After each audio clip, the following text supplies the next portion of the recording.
கன்னி லக்னத்துக்கு இந்த புதன் திசை எந்த வித பலன்கள் தருது? மிதுன லக்னத்தை போல கன்னி லக்னக்கும் பாத்தீங்கன்னா லக்னாதிபதியாக வருகிறார். அதனால தவறு இல்லை. லக்னத்திலேயே இருக்கிறது பாத்தீங்கன்னா ஜாதகர் மிகவும் புத்திசாலியாக அவருக்குன்னு சில விஷயங்கள் புரிந்து அந்த மூலமாவே நடத்துவார். அதாவது படிப்பு 2 டிகிரி வாங்குறார், 3 டிகிரி வாங்குறாரு, இது மாதிரி இல்லாமல் அவரே பார்த்தீங்கன்னா ஒரு சில சின்ன வயசுலேயே சில விஷயங்கள் கற்றுக்கிட்டு தொழிலுக்கு போயிடுவார்.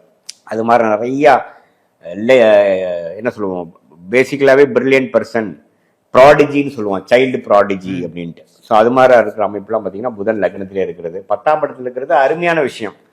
நம்ம கிரிக்கெட் கேப்டன் தோனி மாதிரி கன்னி லக்னத்திலே பிறந்து 10ஆம் இடத்துல புதனுங்கிறப்போ அந்த புத்திசாலித்தனம், சமயோஜ புக்தி, அது சூரியனும் சேர்ந்துட்டானா தலைமை பதவியும் கிடைச்சிரும் 10ஆம் இடத்துல திக்பலம் பெற்று.